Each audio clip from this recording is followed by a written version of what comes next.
Stay order क्या है, stay order कैसे लेते हैं, स्टे ऑर्डर पर कितनी फीस लगती है और इसके नियम क्या है। नमस्कार दोस्तों, मैं हूं विजेंद्र सिंह एडवोकेट और मेरे यूट्यूब चैनल में आपका बहुत बहुत हार्दिक स्वागत है। आज हम बात करते हैं कि स्टे ऑर्डर क्या है, स्टे ऑर्डर को हम कैसे लेते हैं और इस पर फीस कितनी लगती है। दोस्तों, आप सभी ने कभी ना कभी किसी ना किसी माध्यम से स्टे ऑर्डर के बारे में सुना होगा। यह अदालत द्वारा जारी किए जाने वाला एक बहुत ही जरूरी आदेश है। इसलिए आज हम आपको इससे जुड़ी हर जानकारी देंगे कि स्टे ऑर्डर क्या होता है, खेत, जमीन, किसी अन्य विवादित प्रॉपर्टी या झगड़े पर स्टे ऑर्डर कब लगता है, स्थगन आदेश की यानी स्टे लेने की प्रक्रिया क्या है। दोस्तों, आपने बहुत सी फिल्मों या समाचारों में जरूर देखा होगा कि कोई व्यक्ति अचानक स्टे ऑर्डर ले आता है तो उसी समय कोई भी तोड़फोड़ का या किसी भी प्रकार का कोई कार्य रोक दिया जाता है, या किसी व्यक्ति को पुलिस पकड़ ले जा रही होती है तो पुलिस इस आदेश को देखकर ही उस व्यक्ति को उसी समय छोड़ देती है। लेकिन असल में हमें पूरी तरह से इस ऑर्डर के नियमों व कार्यों की बिल्कुल भी जानकारी नहीं होती। इसलिए आज हम स्टे ऑर्डर की शक्तियों के बारे में भी जानेंगे कि यह आदेश कहां और कब इस्तेमाल होता है। इसके साथ ही हम आपको बहुत ही सरल भाषा में कोर्ट से स्टे ऑर्डर लेने की पूरी प्रक्रिया को बताएंगे। दोस्तों, स्टे ऑर्डर क्या होता है? भारत में स्टे ऑर्डर अदालत द्वारा जारी किए जाने वाला एक आदेश है जो पहले जारी किए गए अदालती आदेश, फैसले, विवादित मामले या किसी कानूनी कार्रवाई को रोकने के लिए उपयोग किया जाता है। एक बार किसी मामले में स्टे लग जाता है तो उस मामले में होने वाली कार्रवाई को रोक दिया जाता है। इसके बाद स्टे ऑर्डर तब तक लागू रहता है जब तक कि न्यायालय द्वारा उस मामले में जांच पूरी नहीं हो जाती या जिस कोर्ट या न्यायालय ने स्टे दिया है वह स्टे को निरस्त नहीं कर देता। स्टे ऑर्डर का अर्थ क्या है? स्टे ऑर्डर का हिंदी में मतलब होता है स्टे यानी रोकना, ऑर्डर का मतलब होता है आदेश, जिसका मतलब है कि किसी कार्य या कार्रवाई को रोकने का आदेश, जिसे हिंदी में स्थगन आदेश भी कहा जाता है। उदाहरण, मान लीजिए किसी जमीन को लेकर दो पक्षों में विवाद होता है तो इनमें से एक पक्ष उस जमीन को विवाद होने के बावजूद भी किसी को बेच ना दे या उस पर कोई इमारत या मकान ना बना दे, इसलिए कार्य को रोकने के लिए दूसरे पक्ष द्वारा कोर्ट से स्टे ऑर्डर लिया जाता है। एक बार कोर्ट से स्टे मिलने के पहले का व्यक्ति उस जमीन को ना तो बेच पाएगा और ना ही उस पर कुछ निर्माण कर पाएगा। ऐसा तब तक होगा जब तक कि कोर्ट सबूतों की जांच करके उचित निर्णय तक नहीं पहुंच जाती या अपने स्टे आदेश को कोर्ट निरस्त नहीं कर देती। दोस्तों, स्टे ऑर्डर से संबंधित कानूनी जानकारी क्या है, इसके कानूनी प्रावधान क्या है, कानूनी नियम क्या है। भारत में स्टे ऑर्डर का कानून मुख्य रूप से सिविल प्रक्रिया संहिता 1908 के द्वारा शासित होता है, जिसके द्वारा किसी भी कानूनी कार्रवाई या किसी निर्णय पर अदालत द्वारा जारी किए आदेश से रोक लगा दी जाती है। यदि किसी व्यक्ति को लगता है कि उसके साथ किसी कानूनी या गैर कानूनी निर्णय से अन्याय हो रहा है तो वह कोर्ट से स्थगन आदेश यानी स्टे की मांग कर सकता है। स्टे यानी स्थगन आदेश कितने प्रकार का होता है और यह कब लिया जा सकता है? दोस्तों, भारत में स्टे ऑर्डर के बहुत से प्रकार होते हैं जिनके बारे में अलग अलग कार्य होते हैं, इसलिए इन सभी के बारे में विस्तार से जानना आपके लिए बहुत जरूरी है। साथ ही आप में से बहुत से लोगों का यह भी सवाल रहता है कि स्टे ऑर्डर कब लिया जाता है, तो आपको नीचे दी गई जानकारी के द्वारा अपने सभी सवालों के जवाब मिल जाएंगे। अंतरिम रोक यानी अंतरिम स्टे। अंतरिम रोक का मतलब होता है कि जब तक किसी मामले के अंतरिम निर्णय तक कोर्ट नहीं पहुंच जाता तब तक अस्थायी टेम्परेरी रूप से रोक लगी रहती है। उदाहरण के लिए, कोई व्यक्ति अपनी संपत्ति से बेदखली का सामना कर रहा है तो वह बेदखली की प्रक्रिया को रोकने के लिए कोर्ट के सामने अंतरिम रोक का अनुरोध कर सकता है जब तक कि अदालत मामले की पूरी तरीके से जांच नहीं कर देती। निष्पादन पर रोक। यह आदेश ऐसे आपराधिक मामलों से संबंधित होता है जिनमें किसी व्यक्ति को दोषी ठहराया जाता है और उसे कारावास या मृत्युदंड की सजा का सामना करना पड़ रहा है। इसकी मदद से उस व्यक्ति की फांसी की सजा पर रोक लगाई जाती है और ऐसा तब तक होता है जब तक उस व्यक्ति के मामले में कोई नया कानूनी मुद्दा या सबूत सामने न आ जाए, तो ऐसे मामले में दोबारा जांच की मांग की जाती है। कार्यवाही पर रोक। इसके द्वारा किसी भी मामले में सभी कानूनी कार्यवाही पर अस्थायी रोक लग जाती है। उदाहरण के लिए, यदि अदालत के अधिकार क्षेत्र को लेकर पक्षों के बीच असहमति है या मामले के किसी महत्वपूर्ण पहलू से संबंधित कोई अपील लंबित है तो कार्यवाही पर रोक लगाने का आदेश दिया जा सकता है। नीलामी पर रोक। यदि किसी भी मामले में ऋण वसूली करने या किसी अन्य कारण से किसी संपत्ति की नीलामी की जा रही है तो उस पर नीलामी पर रोक की मांग की जा सकती है। इस प्रकार के मामले भी तब तक रोका जा सकता है जब तक अदालत मामले की पूरी तरीके से जांच नहीं कर लेती। गिरफ्तारी से बचने के लिए स्टे। पुलिस आपको किसी कारण से गिरफ्तारी के लिए वारंट लेकर आती है तो ऐसे में आप अपनी गिरफ्तारी से कुछ समय के लिए बचने के लिए अपने वकील की मदद से कोर्ट से स्टे ले सकते हैं। कोर्ट से स्टे ऑर्डर कैसे लेते हैं, इसकी पूरी प्रक्रिया क्या है? दोस्तों, क्या आप बहुत समय से इस सवाल का जवाब खोज रहे हैं कि कोर्ट से स्टे कैसे लेते हैं? तो हमारे द्वारा आपके लिए भारत में स्टे ऑर्डर लेने की चरण दर चरण प्रक्रिया बहुत ही आसान भाषा में दी गई है, जिसके द्वारा आपको इस विषय की पूरी जानकारी मिल जाएगी। नंबर 1, वकील की सलाह लें। स्टे ऑर्डर लेने के लिए सबसे पहले आपको एक अनुभवी वकील से कानूनी सलाह, लीगल एडवाइस लेनी चाहिए। वकील को अपने मामले के बारे में सारी जानकारी दें, वे स्टे ऑर्डर लेने के लिए कहें। नंबर 2, प्रासंगिक दस्तावेज इकट्ठा करें। इसके बाद अपने मामले से संबंधित सभी जरूरी दस्तावेज, डॉक्यूमेंट्स, एविडेंस को इकट्ठा करें, जैसे मूल शिकायत, सभी जरूरी सबूत, अदालत के आदेश व अन्य कोई आवश्यक दस्तावेज हो तो उसे इकट्ठा करें।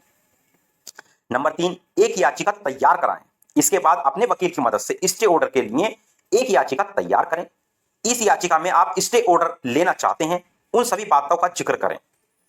वह अपने दावे को साबित करने के लिए सभी सबूत भी प्रदान करें, जिसके लिए आपका वकील आपकी मदद करेगा। नंबर 4, याचिका दायर करें। इसके बाद अपनी याचिका को अपने वकील की मदद से न्यायालय में लेकर जाएं और याचिका को जमा करने की निर्धारित शुल्क को जमा करें।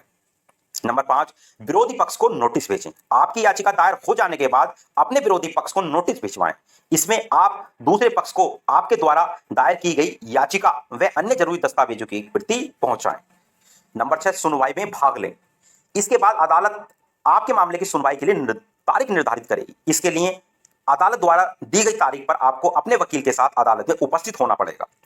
उसी दिन सभी जरूरी जानकारी व आवश्यक दस्तावेज न्यायाधीश के सामने प्रस्तुत करें, जिसके बाद आपका वकील स्टे ऑर्डर के लिए कोर्ट में बहस करेगा। स्थगन आदेश यानी स्टे प्राप्त करें। यदि अदालत आपके द्वारा दिए गए तर्कों और सभी सबूतों को सही मानती है तो स्टे ऑर्डर के आदेश दे सकती है। इसके बाद आपके मामले से संबंधित कार्यवाही या कार्यों पर अस्थायी रूप से रोक लगा दी जाती है। स्थगन आदेश कोर्ट से स्टे ऑर्डर मिलने के बाद दूसरे पक्ष को इसकी एक प्रति देनी होगी, जिससे उन्हें कोर्ट के फैसले का पता चल सके व उनके द्वारा आदेश का पालन भी किया जा सके। नंबर 9, स्थगन आदेश का अनुपालन करें। इसके बाद दोनों पक्षों को स्टे ऑर्डर के नियम व शर्तों का पालन करना होगा। यदि विरोधी पक्ष स्टे लगी हुई किसी चीज के साथ छेड़छाड़ करता है या कोर्ट के आदेश का पालन नहीं करता है तो इसके बारे में अपने वकील को सूचित करें। स्थगन आदेश स्टे ऑर्डर के बाद क्या होता है? भारत में स्थगन आदेश दिए जाने के बाद आमतौर पर आगे क्या होता है? स्थगन आदेश जारी होने के बाद आपके मामले से संबंधित कार्यों को अस्थायी रूप से निलंबित कर दिया जाता है। इसका मतलब यह है कि आपके केस से संबंधित किसी भी गतिविधि या निर्णय को अंतिम निर्णय तक रोक लगा दी जाती है। इस आदेश के जारी होने के बाद आदेश के प्राप्तकर्ता को लगाई रोक के सभी नियमों व शर्तों का पालन करना होगा। यदि कोई भी इसका उल्लंघन करता है तो उस पर कार्रवाई की जा सकती है। इसके बाद विरोधी पक्ष को स्टे ऑर्डर के बारे में सूचित करवाना जरूरी होता है, जिससे उसे पता चल सके कि उसके किसी भी मामले पर आपके द्वारा कोर्ट से रोक लगाई गई है। इसके विरोधी पक्ष को आदेश की एक प्रति देना जरूरी होता है। स्टे ऑर्डर के आदेश के बाद आपको अपने वकील से आगे की कानूनी कार्रवाई के लिए तैयारी करने को कहना चाहिए। इसके साथ ही अपने केस को मजबूत करने के लिए सबूत इकट्ठा करें व अंतिम निर्णय के लिए अपने वकील की सलाह लेते रहें। इसके साथ ही आगे की कार्रवाई के दौरान होने वाली कोर्ट की सुनवाई में कार्रवाई के बारे में अपने वकील से पूछते रहें। स्टे ऑर्डर के लगने के बाद अदालत दोनों पक्षों की ओर से सुनवाई करती है और अंत में सभी बातों पर विचार करते हुए जिस पक्ष का केस मजबूत व सही होगा उसके लिए अपना निर्णय सुनाती है। स्टे ऑर्डर कितने समय के लिए होता है? दोस्तों, स्टे ऑर्डर की अवधि आपके केस पर निर्भर करती है। यदि आपका केस विवादित है तो उसमें समय लगता है। इसके अलावा अलग अलग न्यायालयों के अनुसार भी इसके समय में अंतर हो सकता है। अगर कोर्ट को स्टे ऑर्डर को बदलना या रद्द करने की आवश्यकता महसूस होती है तो वह अपनी विवेकपूर्ण शक्ति का प्रयोग करके स्टे आदेश के समय को कम या ज्यादा भी कर सकती है।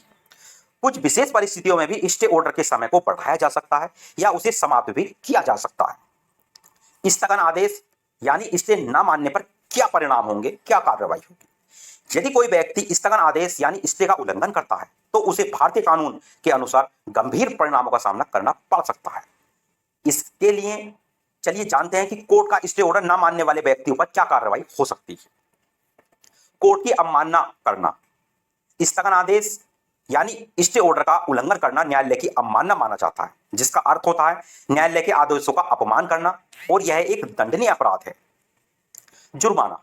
जो भी व्यक्ति अदालत के आदेश का उल्लंघन करता है उस पर कोर्ट द्वारा जुर्माना लगाया जा सकता है। कानूनी परिणाम।